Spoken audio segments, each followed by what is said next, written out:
Hi, this is Barbara Jean over here at So Easy Studio, and today I am bringing you our tutorial on our Twisted Trivet. Ta-da! This trivet is great for your pots, casserole dishes, things like that. Very similar to a pot holder. However, it is just a little bit bigger. So, I mean, technically you could use it as a pot holder if you really wanted to, or if you have somebody with big hands. But it is designed and for your larger dishes. And so if you can kind of see, we have a little bit of a twist factor, which gives it kind of almost like a faux cathedral window kind of effect. You can kind of see it on the back too, but I am going to show you how to make this today, and it's super easy and super fast, and a great way to use up those leftover 10-inch squares. Let's get started. All right, so now as we get started, we are going to need 2 layers of batting. So you have 2 10-inch squares with batting. You'll also need to have 6 10-inch squares of woven material. So for our video, I have 2 of these creams, 2 of the cream ones, which will be my accent layer, and this is my bottom layer. Then we also have 4 10-inch squares that I've already now pressed in half on the diagonal. So whatever ones that you want to have be your accent color. So for this one, we have your accent color, which is one of my cream ones, and then my back one for this one will also be this accent, the same as the accent. So I'm sorry, that's gonna be a little confusing, but just bear with me, it will make sense. What you also need to do is pick your 4 focal things. You could do a contrast, you can have them all be the same, whatever you wanna do. It's really your choice. We're just gonna try and use up what you got. If you would like to have a little bit more of a heat barrier, you can also do 1 10-inch square of Insole Bright and 1 layer of batting. But for this, we're gonna just do 2 layers of batting. It gives plenty of protection for your work surface and your countertop. So let's get started here. The first thing we're gonna do is take our accent. Now remember, your accent is whatever you want to be this piece here. So you're gonna take that accent layer and we're gonna go ahead and place that face down. Now we're gonna take our 2 layers of batting, line that up, just like that. And again, the second one right on top, we're just paying attention, making sure that all of our raw edges are all lined up together. Okay, so the next thing we're gonna do after that is we're going to go ahead and place our other, this is actually gonna be the bottom now of our trivet. So if you have, so this one has wording in it or lines, you just double check, make sure you've got them going the direction that you want to, if it matters to you. So the next thing that we're gonna do is we're gonna go ahead and we're gonna start placing our pieces that are gonna go ahead and create our effect. And we do that by lining them up with our first one. Pick a corner, doesn't matter which one, pick any corner you want, and you're gonna line up your raw edges on the side, keeping your fold in the center. We're always gonna keep those folds in the center. So then we're gonna take our next fabric and go to the next corner. And you're gonna line it up again with your corner to corner, raw edges to raw edges, just like this. Okay, then we'll take our, is this the right order? I'm trying to remember which way I wanted these to go. So actually I think I wanted this one next. So now I'm gonna do my flag. I just wanted to create just a little bit of a break between these 2. So now I've got my flag down, I'm lining up again, raw edge, fold in the center, tips in the corners. So now if we when we go to lay down our 4th one, we need to peel back our very first one, just like this. And now you can see it's gonna give us an area to lay down our 4th triangle, just like that. And once you have it in place, we're gonna lay back our original one over the top of that triangle. So the next thing you're gonna do is just kind of go around and snug them up, make any adjustments as we were doing stuff to make sure that our triangles are in place and on top of our stuff. So now what you can do is you can clip and pin. We want to make sure all of our edges are secure. If you go to pin, you want to make sure, so let's try and do this here so I can show you. If you're pinning, you want to make sure that your fabric isn't going to bunch up here so that when you sew you have kind of a little funky divot. So if you're a pinner, make sure that those are nice and straight when you're done. And technically if you're clipping as well, we want to make sure all those layers are done. So I'm a big fan of the craft clips. They're available on Amazon. If you want to pick them up, I think you get about 100 of them for like 10 bucks. And 100 is quite a few as far as crafting and sewing projects go. So again, we're just going to go ahead and keep going around, making sure that we have all of our edges secure. And we want to do this because we don't want things to shift as we go and sew. And believe me, everything, you know, just when you think you've got it nailed, something's going to twist on you. So for this purpose, just go with it and make sure that you clip and stuff. After you do your first one, you know, you'll get the hang of it. So the next thing that we're going to do, flip it over. All my edges are fairly flat, not really any issues, everything looks good still. We're gonna go ahead and we're gonna sew along the edges of our project. You want to do a 1/2 inch seam allowance, which we are gonna trim down to a 1/4 inch. We don't wanna start off with a 1/4 inch though, because in this corner you have different layers and we need to make sure everything is connected. So let's see if I can bring that a little closer to the camera. So if you look in this corner, I have this layer, but I also have this one down here. And we want to make sure that all of those are connected. So we're going to do that by making sure our seam allowance catches everything when we sew. And to sew, you're going to sew from one end all the way to the other end off the edge. You do not want to pivot in your corners. Again, this is about making sure that we have everything secure for the next step. So for instance, here's this one. So now you can kind of see here where the edges are off a little bit. If you pivoted, we may not catch that the way we want it to. So make sure that you sew those down completely. All right, so bear with me. I'm gonna go ahead and get the sewing machine up and running. Okay, so now we're over here at the machine. We already are lined up with our 1/2 inch seam allowance. I'm trying to keep this as much real time for you as possible so you can see how quickly this project really goes. So bear with me if it gets a little loud, just because I'm not going to speed things up, so the sound is going to be true to what it is. And I use a Juki TL 2010Q. For anybody who wants to know what kind of machine I have, it's usually one of my #1 questions that I get. So again, I sewed off the edge. I'm going to come back around. My stitch length is about a 3 on my machine. I really like 2.5, but sometimes when you have a lot of bulk, the little bit of a larger stitch length is very helpful. So here we go. Okay, now going down our third side, again, 1/2 inch seam allowance. Quilters, we like to do that 1/4 inch, and sometimes we forget, so make sure we stick with that.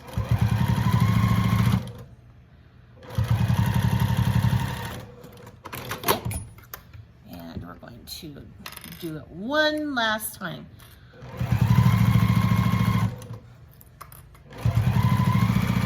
Now, if you're worried about me leaving an opening for turning, we are not doing that, and I'm going to show you why in just a minute.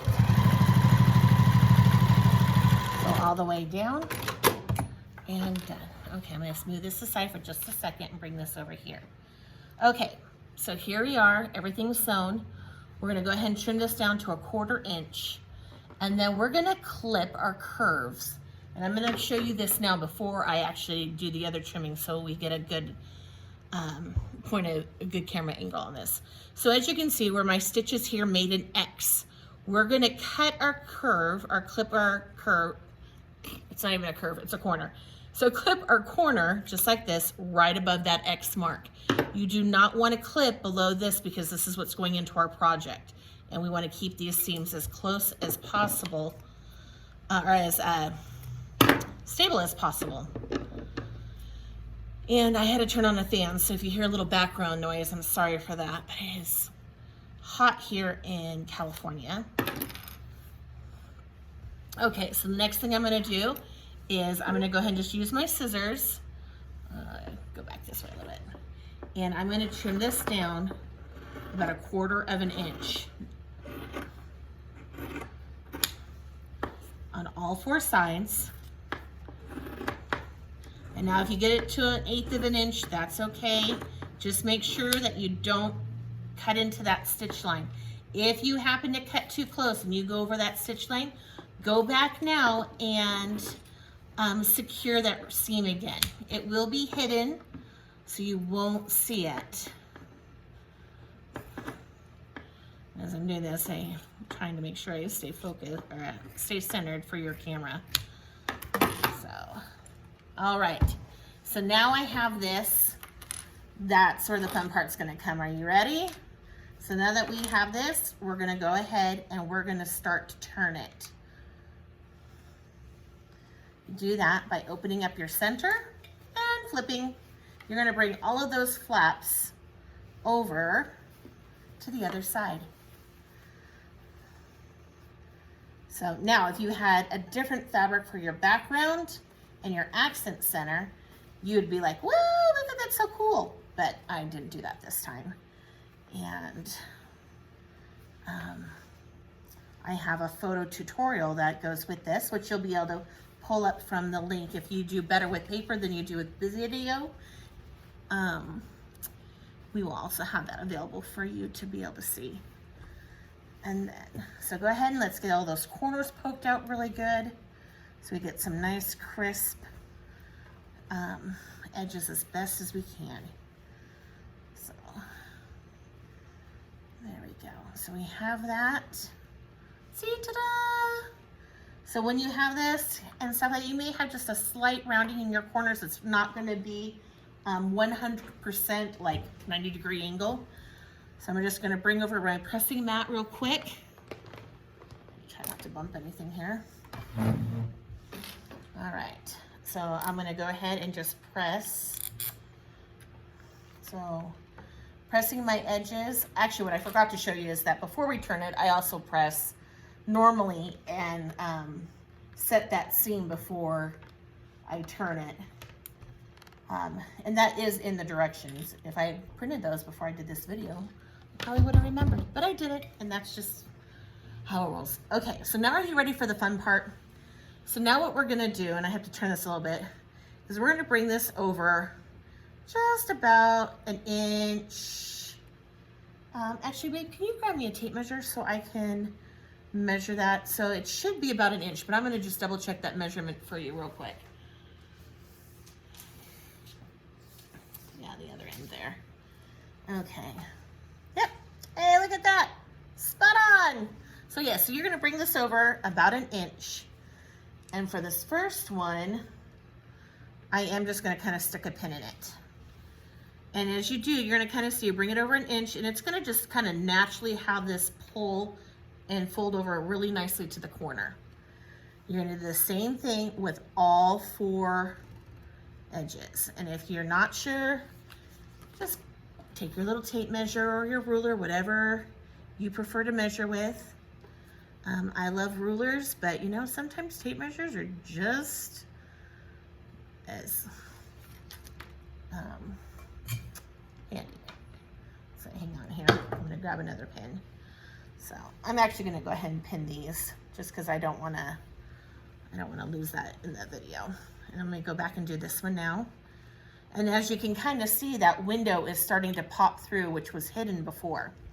Now, if you really like it with those 4 angles, you could just top stitch all the thing and just have the 4 corners.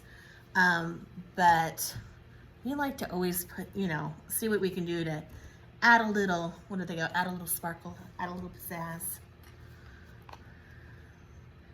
So here we go, we're gonna bring this over again, 1 inch.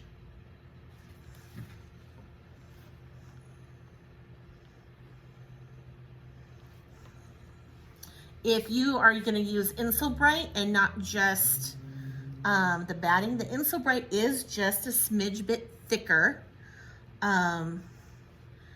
So it can give you a little bit more bulk, but it turns out just the same. I'm just giving you a heads up, just kind of there. So now that, so you can kind of see, check that out. It's already kind of got that like spinny feel to it. All right, so now, technically these pins aren't heat, so I have to be very careful. So, all right. So now that I press that, what I'm gonna do is we're gonna stitch, and I'm gonna go ahead and zoom the camera in a little bit. So I'm gonna pause again and bring you back. But I'm gonna go ahead and stitch on this. Now, normally I would say, let's go ahead and I would top stitch in a blue or something that doesn't necessarily have as much contrast. Like on this, I really blended my thread because I just kind of wanted that puffy effect and not necessarily have you look at my stitches. And for those of you who aren't quite ready or don't feel really stable with your stitches, it's totally fine. Blending your thread is gonna hide it and no one's gonna see it. However, for the purpose of our video today, I'm gonna go ahead and I'll be stitching in like a bone color so that you can see it. And my bobbin thread is actually gonna be a navy blue, which will pop the back side. So when I flip this over, you can also see the patterning on the back.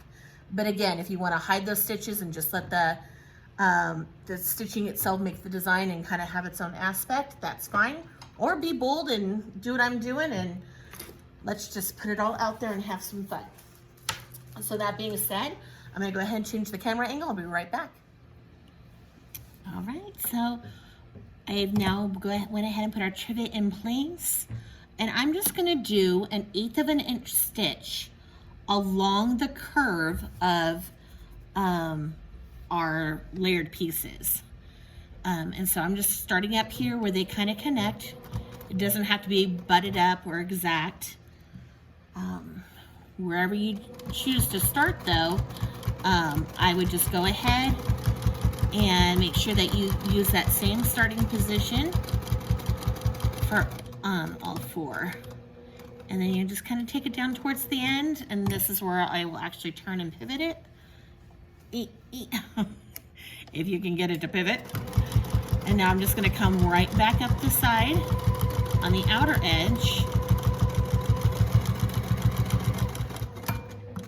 Oh, and my thread broke, because you know, that's gonna happen, right?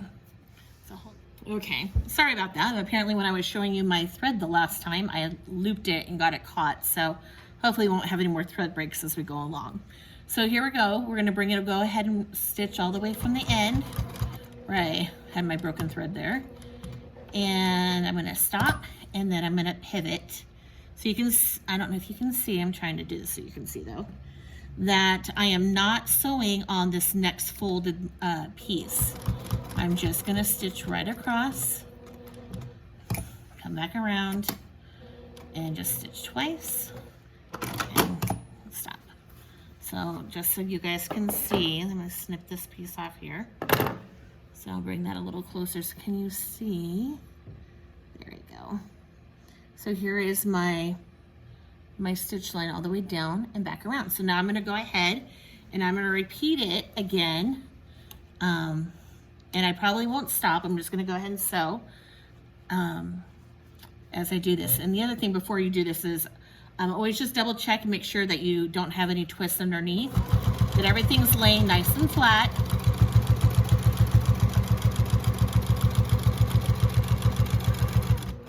Down to the end, I'm gonna pivot,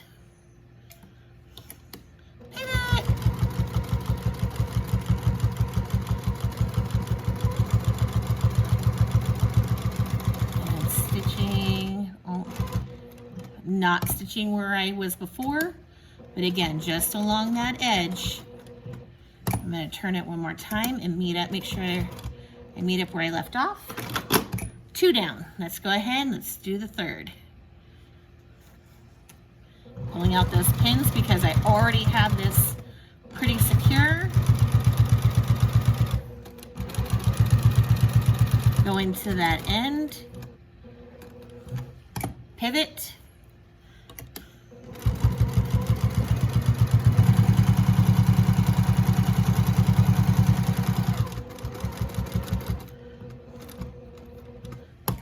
Turning.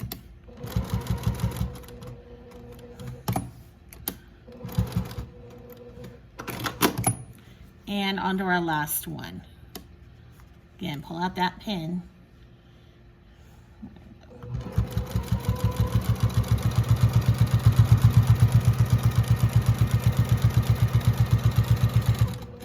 And because you press this, when you pull out that pin, your edges should stay nice and firm in place.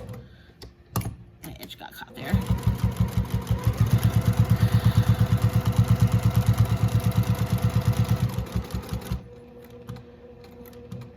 And I just kind of slow that down for the sake of stitching and come back again. So now I'll just go back and do a little thread cleanup. You don't want any loose tattletales of what we've been doing, right? Okay, so I'm gonna move my machine out of the way and give you guys your show and tell. So there is our finished, and there's the back, so you can kind of see the back. So if this was all blended, all you would see is just the texturing of the fabric. So thank you for joining us, and come back and visit us for another quick and so easy studio project.